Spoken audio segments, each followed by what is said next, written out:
Buenas tardes, mi nombre es Paula Tatiana Castro, estudiante del programa de Lenguas Modernas del ciclo de Habilidades de Pensamiento Estructurado. Vamos a hablar el día de hoy un poco sobre la historia de la estadística. La estadística está presente como disciplina científica en diferentes campos del saber, conocimiento, la política, economía y demografía. El término de estadística inicia en 1749, donde se empieza a utilizar en Alemania como una ciencia de estado para descripción de los aspectos relevantes. En 1654, con el auge de la ilustración y de la mano de Pascal y Fermat, se inicia el cálculo de probabilidad como elemento de racionalidad en situaciones de incertidumbre. Esto basado en los resultados de los juegos de azar. En 1713, Bernoulli plantea por primera vez el teorema de los grandes números, teniendo como aparición el concepto de frecuencia, en el cual consideraba que dependiendo del número de observaciones o de pruebas que se realizaran, pues iba a ser la exactitud de la estadística como tal.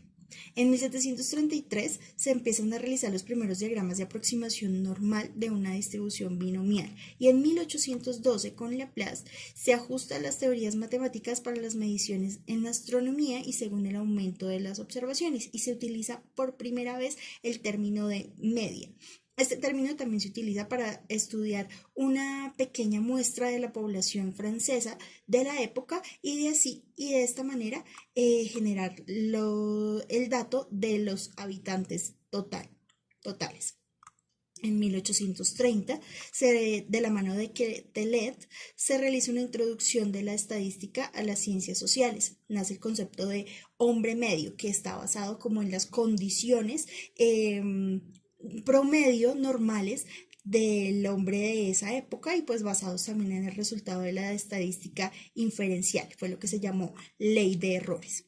En 1854 inicia la época moderna estadística administrativa mediante la creación de congresos, de los primeros congresos de meteorología y los primeros congresos de estadística celebrados a nivel mundial. En 1856, en España, se crea la Comisión de Estadística General del Reino, basado también en lo que se establece en estos congresos creados en 1854. Y en 1860 se hace la extensión de los censos, porque esa era la finalidad de esta comisión, hacer censos, se extiende a los territorios de ultramar. Iniciando el siglo XX, aparece el concepto de sociedad de masas como efecto de la industrialización de los procesos, de la mejora continua y de las cadenas de montaje y de producción. Entonces se empiezan a hacer se empiezan a crear las primeras instituciones de investigación de mercados y se desarrolla el primer concepto de encuesta por muestreo y se hacen todo esto por medio de estadísticas. En los años 30 se desarrollan las primeras encuestas para establecer las predicciones de voto y en 1940 y después de la Segunda Guerra Mundial se inicia la configuración de estudios de opinión como práctica de investigación social dominante. Entonces, pues digamos que la estadística actualmente está en una producción continuada de datos estadísticos liderados tanto por entidades gubernamentales para el estudio de comportamientos sociales, políticos, económicos y demográficos y por entidades privadas para determinar tendencias de consumo y estudio e investigación de mercados. Gracias.